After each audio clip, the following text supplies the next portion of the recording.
अस्सलाम वालेकुम नाज़रीन, welcome to Sunsilk World Cup हंगामा presented by Panther Tyre, powered by Sparx smartphones and brought to you by ज़मीन.com। World Cup के ज़बरदस्त मुकाबले जारी हैं। गुज़िश्ता रोज़ हमने जो मैच देखा इंडिया और ऑस्ट्रेलिया के दरमियान, बड़ा ही अच्छा मैच था। बहुत ही लो स्कोरिंग मैच वैसे था और तनकीद की जा रही थी कि जो पिच तैयार की गई थी, जो विकेट थी, वो ऐसे नहीं लग रहा था कि किसी ओडीआई मैच की विकेट है, क्योंकि बहुत ही लो स्कोरिंग जो टाकरा था वो रहा। आज का जो मैच है that is between Netherland and New Zealand. New Zealand ने आगाज अपना जो किया बड़ा ही जबरदस्त किया है और इंग्लैंड को शिकस्त देके आगे आए हैं। आज नेदरलैंड से मुकाबला है। नेदरलैंड का इससे पहले मैच हुआ, आपने देखा पाकिस्तान के साथ, अच्छी फाइट दी, मगर जाहिर है पाकिस्तान वो मैच जीत गया और एक बड़े मार्जिन से मैच जीता। आज के मैच में क्या होने जा रहा है, डिस्कशन के लिए हमारे साथ हमारा पैनल मौजूद है। साबिक कप्तान है सलीम मलिक साहब, साथ ही साथ साबिक टेस्ट क्रिकेटर अब्दुल रऊफ साहब। सलीम भाई, नेदरलैंड वर्सेस न्यूजीलैंड, रात को आपने वैसे प्रेडिक्शन तो दे ही दी थी हमने, क्योंकि रोज एक प्रेडिक्शन लेनी होती है, तो आपने कह दिया था कि न्यूजीलैंड ऑब्वियसली जीतेगा। इससे पहले स्टैट्स पे भी अगर दोनों टीमों की नजर डालें, 4 मैचेस हुए हैं, 4 न्यूजीलैंड जीती है और 3 उनमें से 100+ के मार्जिन से मैच जो है वो न्यूजीलैंड जीती है। आज के मैच को क्या कहेंगे, आप कैसे देख रहे हैं? यार देखो, नेदरलैंड तो ऑब्वियसली वो एक वीक टीम है कंपैरेटिवली बाकियों से, तो कोई मोजज़ा ही हो तो वो जीत सकती है, क्योंकि वो करते हैं, छोटी टीमें अक्सर जो अपसेट कर सकती अपसेट कर सकती है। तो मगर अगर आप देखो, जो लास्ट मैच न्यूजीलैंड ने जीता है, चैंपियन से जीता है जो पिछले साल के बिल्कुल। थे, और कन्विंसिंगली आराम से 2 विकेटों पे उन्होंने स्कोर किया। तो मेरा नहीं ख्याल कि आज नेदरलैंड, अनलेस कि वो बहुत बुरा खेलें न्यूजीलैंड, अदरवाइज उनको बड़े आराम से मैच जीतना चाहिए। हो सकता है कोई अपसेट हो जाए, क्रिकेट है, हो सकता है, क्योंकि ये कहना क्रिकेट में कि ये नहीं हो सकता वो गलत होगा। मगर अगर आप ऑन पेपर अगर देखें चीज़ों को, तो न्यूजीलैंड उनसे फार बेटर टीम है, और मेरे ख्याल में बड़े मार्जिन से उनको जीतना चाहिए ये मैच। मार्जिन से मैच जीतना चाहिए। अच्छा, इम्पैक्ट प्लेयर्स पे भी बात करेंगे, बट उससे पहले हम चाहेंगे कि जो प्लेइंग 11 जो दोनों टीमों के सामने आए हैं, हमने देखा कि फर्गुसन जो थे वो लास्ट टाइम टीम में शामिल नहीं थे, उनको शामिल किया गया है। केन विलियमसन जिन्होंने वार्म अप मैच खेला, अच्छा परफॉर्म किया, बट उनकी इंजरी जो आईपीएल वाली है वो अभी तक उससे रिकवर नहीं कर पाए हैं और आज के मैच में भी टॉम लेथम जो है वही कप्तानी कर रहे हैं।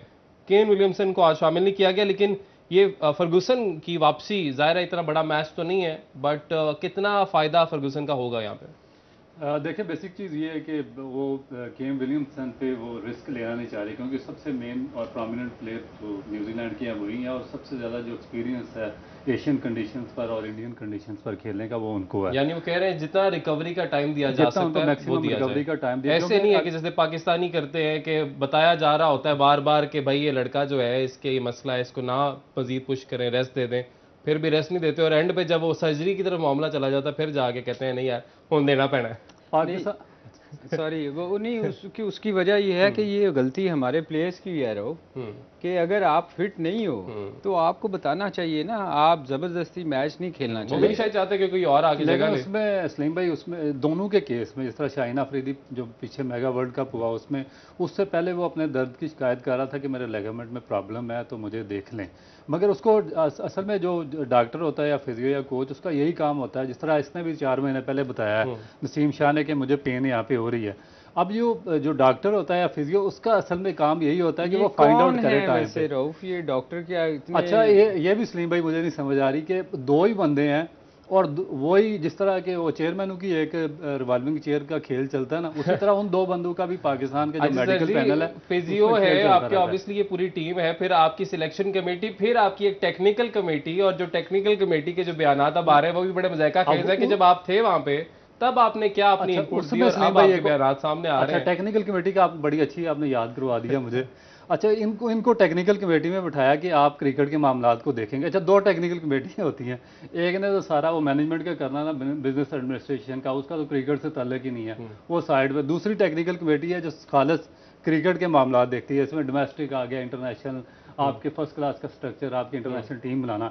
अच्छा, ये जो 2-3 बंदे इन्होंने रखे हैं ना, जो क्रिकेटर, टेस्ट क्रिकेटर इन्होंने टेक्निकल कमेटी में डाले, इनसे अगर आप पूछें डोमेस्टिक के कोचेज का, क्योंकि मैं खुद सिस्टम में था, तो मैंने इनसे पूछा भाई ये कोचिंग वगैरह लगा रहे हैं, इनकी तालीम मैट्रिक भी नहीं है, ये भी नहीं है, कुछ भी नहीं है। ये कहते हैं यार हमने नहीं कोच वगैरह लगाया, हम इसमें हमारा इसमें कोई सिस्टम नहीं, सिस्टम में शामिल नहीं है। अच्छा फिर रोल नहीं है, फिर प्लेयर सिलेक्शन का इनसे पूछा कि भाई ये सिलेक्शन गलत हो रही है, रोल नहीं है। इन्होंने कहा जी उसमें हम बस अपनी इनपुट दे देते थे। अच्छा टीम की सिलेक्शन में भी रोल नहीं है। भाई तुम्हारा काम क्या, तुमने कौन सा मास्टर MBA किया हुआ है, मास्टर बिजनेस एडमिनिस्ट्रेशन के, तुमने वो बिजनेस के मामला संभालने हैं, क्रिकेट के लिए तुम्हें रखा था, वो तुम काम कर नहीं सके और कह रहे हो कि भाई इस कमेटी में भी हमारा रोल नहीं। वो तो हफीज की अगर बात करें तो उन्होंने तो बड़ी इस तरह की भी बातें की जी कि जो नसीम शाह को वर्ल्ड कप से निकाला गया इसकी वजह जी ये नहीं थी इंजरी, कोई और भी वजह है, वो छोड़े आप, वो छोड़े आप। तो मतलब मामला को किसी और तरफ भी एंगल करने की कोशिश की है। मैं एक चीज़ बताऊं, अभी जो रऊफ बात कर रहे थे ना, देखें जब कोई आप या मैं या रऊफ अगर कहता है किसी को कि जी मेरी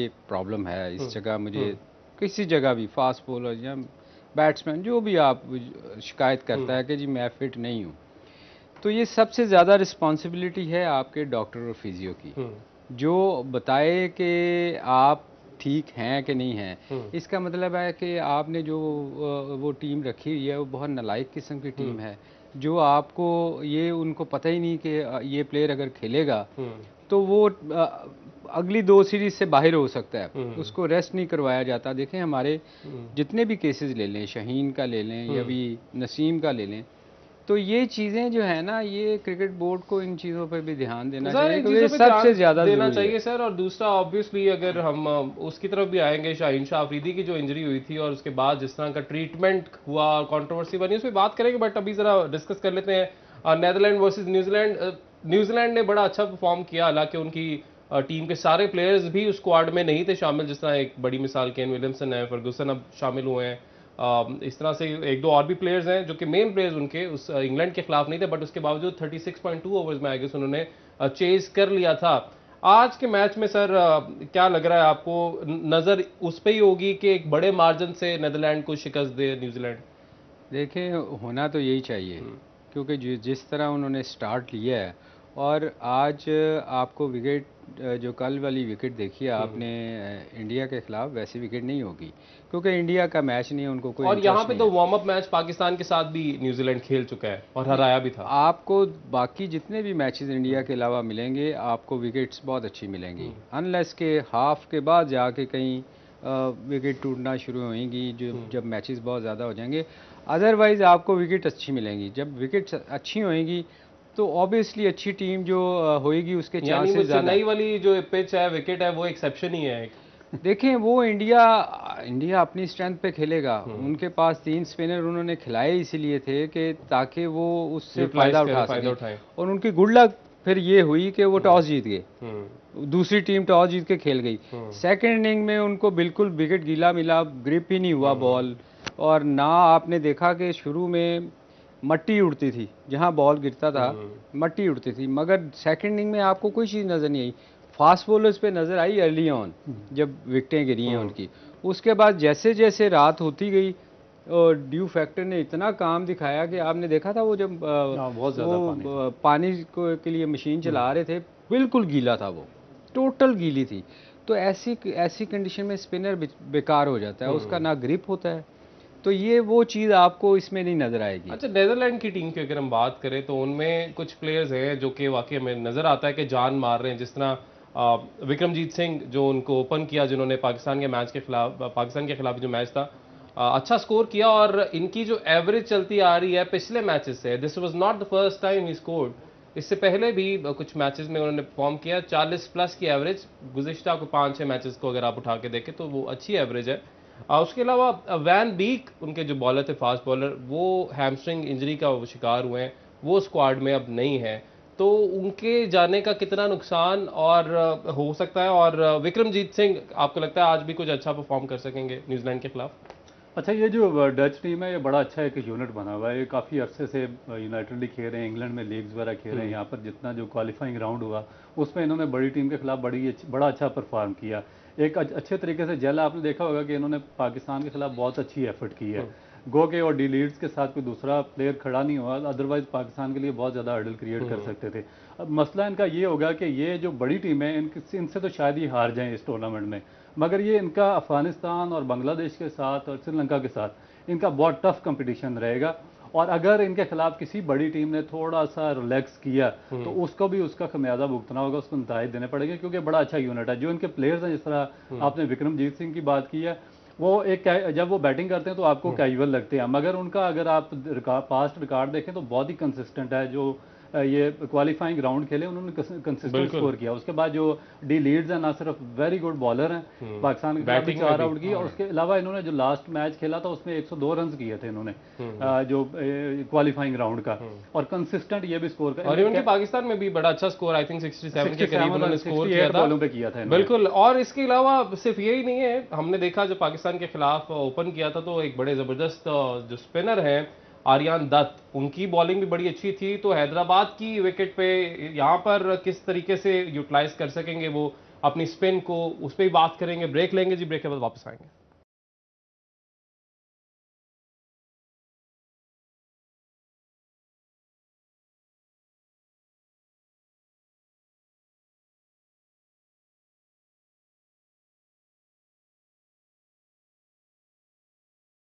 वेलकम बैक नाज़रीन। ब्रेक के बाद एक बार फिर से आपको खुशामदीद कहेंगे। इससे पहले कि हम अपनी डिस्कशन को आगे बढ़ाएं, आज के मैच पर मजीद तबसरा करें, आपको बताते हैं कि आप भी इनामात जीत सकते हैं। वो कैसे कि आपने जाना है sparks.pk वेबसाइट पर और वहाँ पे जाके स्मार्टफोन्स या मोबाइल एसेसरीज ऑर्डर करें और फिर आपको मौका मिलेगा लकी ड्रॉ में शामिल होने का। और जब फाइनल होगा वर्ल्ड कप का तो आप एक ग्रैंड प्राइज जीत सकते हैं। सर जी बाद में, अच्छा मैंने कहा अभी तो नहीं वैसे करने लगे। अच्छा जी, सर जी आज के मैच में इम्पैक्ट प्लेयर जो है कौन सा हो सकता है? दोनों की तरफ से बताइएगा, नेदरलैंड का भी और न्यूजीलैंड का। यार देखिए, नेदरलैंड का तो एक ही उनका फिलहाल जो सबसे अच्छी परफॉर्मेंस कर रहा है वो उनका डिलीड या डिलीड है, डिलीड, वो एक है।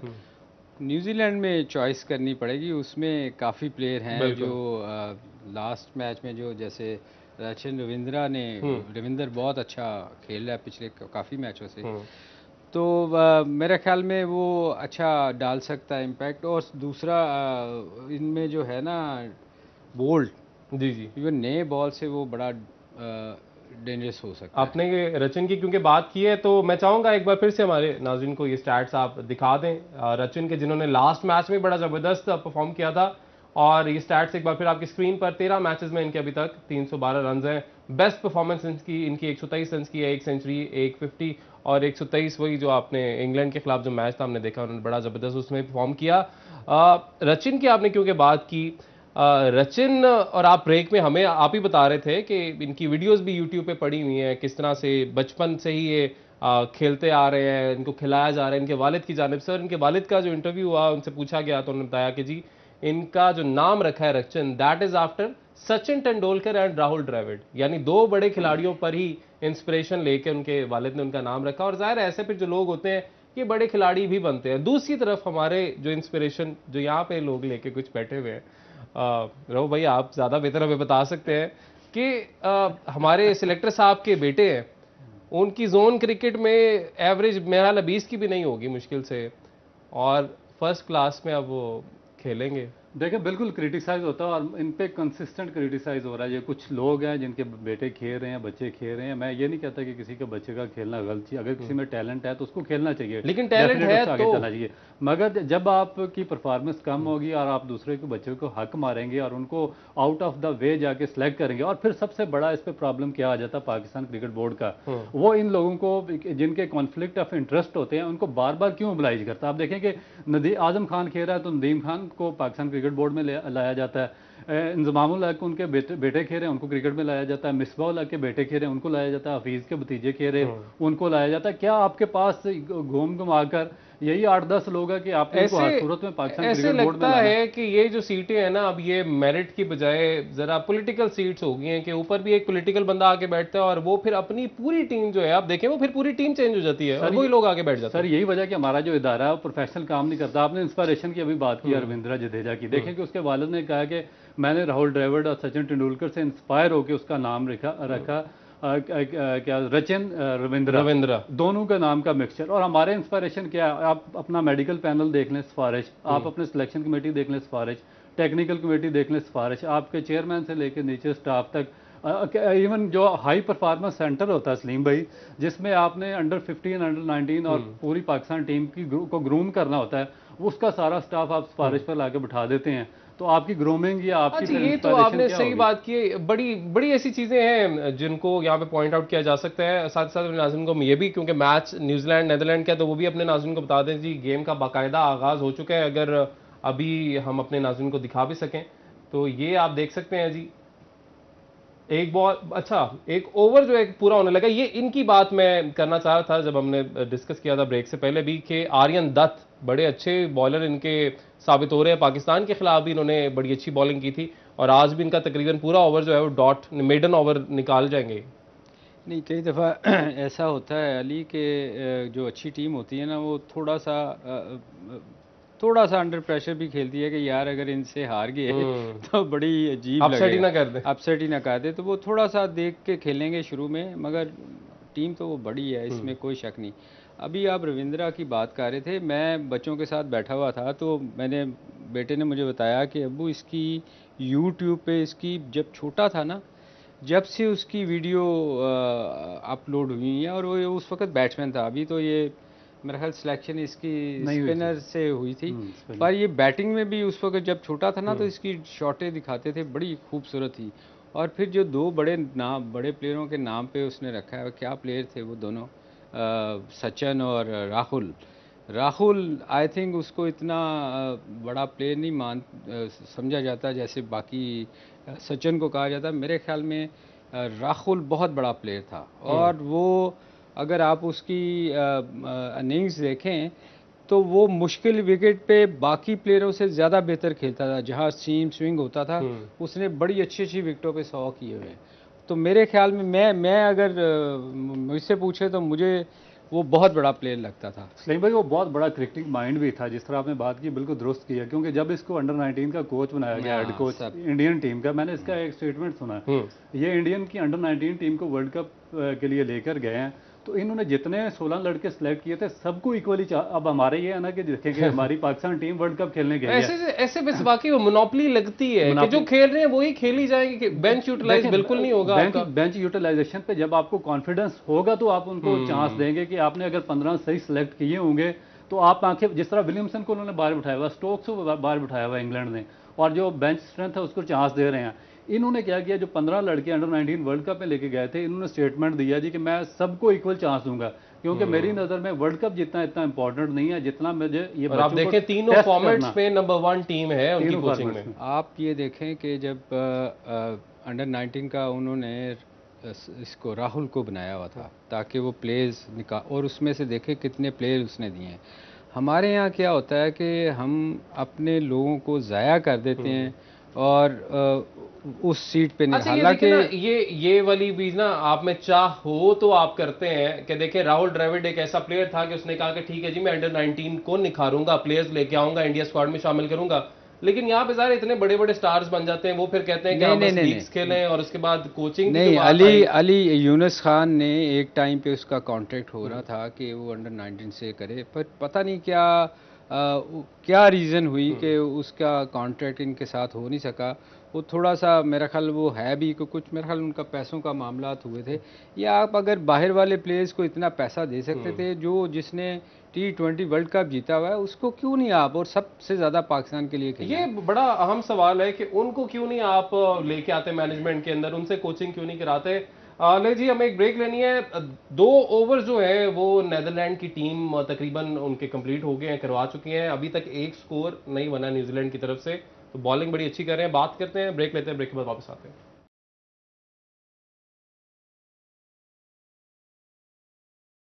वेलकम बैक नाज़रीन। ब्रेक के बाद एक बार फिर से आपको खुशामदीद कहेंगे। 3 मेडन ओवर्स के बाद जिसमें 2 आर्यन दत्त और 1 क्लाइंट की तरफ से किया गया मेडन ओवर, अब 8 रन हो गए हैं। अब दूसरा ओवर जो करवाने आए क्लाइंट तो उनको 2 चौके पड़े हैं, तो 8 रन इनकी जानिब से बनाए गए हैं। रऊफ भाई आपको क्या लगता है इम्पैक्ट प्लेयर्स आज के मैच में कौन कौन से होंगे?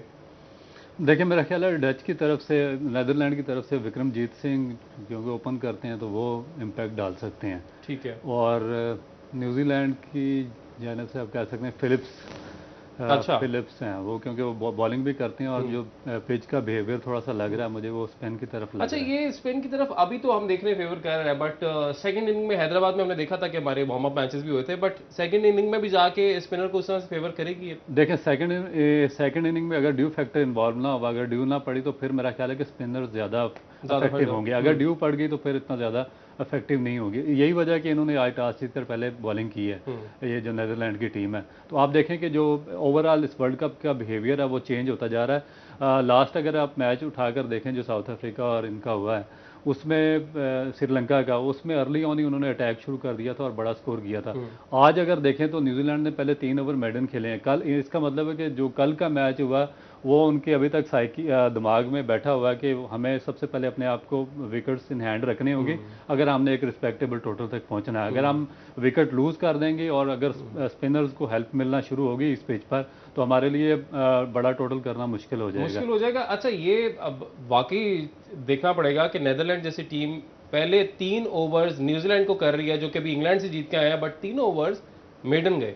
मगर इसके अगर आप देखें, हमने जो वक्फे में थोड़ा सा देखा है, इसका बिहेवियर टोटल चेंज है, वैसी नहीं है जो इंग्लैंड और न्यूजीलैंड के मैच में थी। ये थोड़ी सी विकेट मुझे बिल्कुल आप देखें वैसे ही कल की जैसे इंडिया के खिलाफ विकेट थी ना इंडिया के मैच पे, थोड़ी सी विकेट मुझे वो लग रही है, इसीलिए स्पिनर से अटैक भी करवाया गया। तो मेरे ख्याल में ये जितनी भी वीक टीम्स होंगी ना वो फ़ायदा इस चीज़ का उठाएंगी कि वो सेकंड बैटिंग करें, क्योंकि कल भी आप देखें कि लग ऐसे रहा था कि सेकंड में इंग्लैंड ने जो स्कोर किया है इंडिया से बड़ा मुश्किल हो जाएगा 3 आउट होने के बावजूद ऑस्ट्रेलिया, मगर सेकंड इनिंग में कोई ब्रेक टर्न नहीं हुआ क्योंकि ड्यू फैक्टर इतना ज़्यादा था। तो मेरे ख्याल में न्यूजीलैंड ने अगर बड़ा स्कोर ना किया तो उनके लिए ये प्रॉब्लम क्रिएट हो सकते हैं, बिल्कुल बन सकते हैं, क्योंकि ये शुरू में देखे बैट पे बॉल उस तरह नहीं आ रही, इसीलिए स्पिनर से भी अटैक करवाया उन्होंने। तो देखना ये है कि आज अगर विकेट थ्रो करते हैं, जल्दी इनकी गिरती हैं तो ये न्यूजीलैंड के लिए मुश्किल क्रिएट कर सकते हैं, क्योंकि सेकंड इनिंग में बॉल ब्रेक उस तरह नहीं होएगा अगर ड्यू फैक्टर हुआ तो ये इनके स्पिनर उस तरह काम नहीं कर सकते। लेकिन सलीम भाई इसमें एक और चीज़ ये देखनी पड़ेगी, इनके पास जो मेन स्पेशलिस्ट स्पिनर है वो डट हैं जो अभी तक बॉलिंग कर रहे हैं, नए बॉल के साथ भी बॉलिंग करते हैं। अब देखना ये कि अगर तो स्पिनर ने अपना इस पिच पे इम्पैक्ट डाला तो क्या इनके पास कोई दूसरा या तीसरा स्पिनर ऐसा है जिस तरह कल इंडिया ने अश्विन भी था, जडेजा भी था और दूसरा जो यादव है। मगर रऊफ इसमें ये एक चीज़ हो रही है ना कि इसमें शुरू में भी कल अगर आप देखें तो बैट पे बॉल उस तरह नहीं आ रही थी, थोड़ा सा बॉल रुक के आ रहा था। आज भी जो मैंने 1-2 बॉल देखे हैं वो 2 टप्पों के साथ पीछे गया है, तो ये इसका मतलब है कि बॉल बैट पे उस तरह नहीं आएगा जिस तरह की आना चाहिए। अच्छा सलीम भाई, ये जो न्यूजीलैंड से अटैक करने का फॉर्मूला, सॉरी स्पिनर से अटैक करने का फॉर्मूला न्यूजीलैंड की तरफ से यादव पटेल से अटैक करवाया करते थे, आज उन्हीं के खिलाफ वो फॉर्मूला जो है, वैसे तो पाकिस्तान के खिलाफ यही फॉर्मूला लेके नेदरलैंड आई थी, तो आज भी हमने देखा कि आर्यन दत्त से उन्होंने अटैक करवाया है। अभी उनके ओवर्स बड़े जबरदस्त जा रहे हैं, पहले 2 जिसमें हमने कहा मेडन ओवर्स। देखें ये चीज़ जो होती है ना, ये आप बिल्कुल ठीक कह रहे हैं, पटेल बहुत पहले जब हम खेला करते थे वो अटैक किया करते थे, मगर बात ये है कि जब आप अब लोग विकेट देख के अटैक करते हैं, फैसला करते हैं कि यार इस पे स्पिन अगर है तो क्यों ना उससे फ़ायदा उठाया जाए, क्योंकि होता ये है कि जब आप स्पिनर देखते हैं ना तो आप अटैक की तरफ जाते हैं, आप कोशिश करते हैं कि यार जितना ऊपर फील्डर हैं उससे फ़ायदा उठाया जाए, मगर होता कई दफ़ा नुकसान ये होता है कि अगर उसमें ब्रेक हो तो आपकी अर्ली ऑन आपकी विकेट्स गिरती हैं। आप स्पेशली आप देखें एक लेफ्टी का खेल रहा है तो उसने ऑफ स्पिनर लगाया हुआ है, 2 दफ़ा उसने ट्राई किया निकल के हिट मारने की कोशिश की, नहीं लगी, तो इसमें चांसेस ये होते हैं कि आपकी विकेट्स गिर सकती हैं। तो अब चूँकि इतनी आगे वो T20 खेल के क्रिकेट चली गई है कि लोग इसका फ़ायदा उठाते हैं, कई दफ़ा आपको फ़ायदा भी होता है और कई दफ़ा नुकसान भी हो जाता है। अगर ब्रेक नहीं हो रही होती, अगर आप स्पिनर लगा दें तो आपको स्कोर भी पड़ जाता है, मगर आज जो नज़र आ रहा था हल्का हल्का थोड़ा सा, यानी ऑब्वियसली पहले ओवर में ब्रेक शुरू हुआ है। हाँ बिल्कुल, अभी तो फेवर कर रहे हैं स्पिनर्स को। अच्छा, हमने कल देखा जी जब ये प्रेशर के लिए आए हैदराबाद के अंदर ही जहाँ पे आज मैच भी हो रहा है, और ये टीम प्रेशर के लिए आई तो वहाँ पे अचानक से लाइट चली गई, यानी लोड शेडिंग का मसला जो है वो इंडिया में भी हमें नजर आया, और ना सिर्फ वहां पे बल्कि जब ऑस्ट्रेलिया और इंडिया का मैच खत्म हुआ, जैसे इंडिया जीता, वहां पे स्टेडियम की लाइट भी बंद होगी। तो ये ऐसा वर्ल्ड कप है जिसको मेरा ख्याल है इतने जो इश्यूज सामने आ रहे हैं इतने आज तक कहीं पे सामने नहीं आए। पहले अगर हम कहें कि जो डिले आया शेड्यूल्स के अंदर, वो जिस तरह से इसमें चेंजेस हुई और डिले हुआ, वो आज तक शायद पहले नहीं हुआ। फिर मिसमैनेजमेंट टिकट्स के साथ देखने में आई। फिर पाकिस्तानियों के जो टीम के वीजाज थे उसमें हमें मिसमैनेजमेंट देखने को मिली है। फिर शुरू की गेम्स में, वर्ल्ड कप शुरू होता है, हमें बिल्कुल क्राउड कहीं पे नजर नहीं आता। बस इंडिया के मैच में हमने कल देखा कि लोग वहां पे मैच देखने आए हुए थे। उसके बाद वहां पे यानी बड़ा दावा किया जा रहा था ना कि बड़ा अजीब टूर्नामेंट इंडिया को मिल गया, इंडिया की ये तैयारियां वो तैयारियां। वहां पे सीटों का जो हाल लोगों ने वहां पे शेयर किया है सोशल मीडिया के ऊपर, गंदी सीटें, ना कोई सफाई के इंतजामात। तो ये मेरा ख्याल है बड़ी बुरी जो है उनकी तरफ से मैनेजमेंट देखने में आई है इंडिया की तरफ से। Anyways, coming back to Pakistan का क्योंकि मुकाबला होना है अब श्रीलंका के साथ, आज ऑप्शनल है कि आज अगर प्रैक्टिस करना चाहे तो कर ले, नहीं तो नहीं, लेकिन करनी चाहिए आज प्रैक्टिस पाकिस्तान की टीम। नहीं, देखे असल में होता क्या है कि बैट्समैनों को या जितनी भी टीम के प्लेयर्स होते हैं उनको कोशिश की जाती है कि वो मैच से पहले इंजरी ना उनको होए।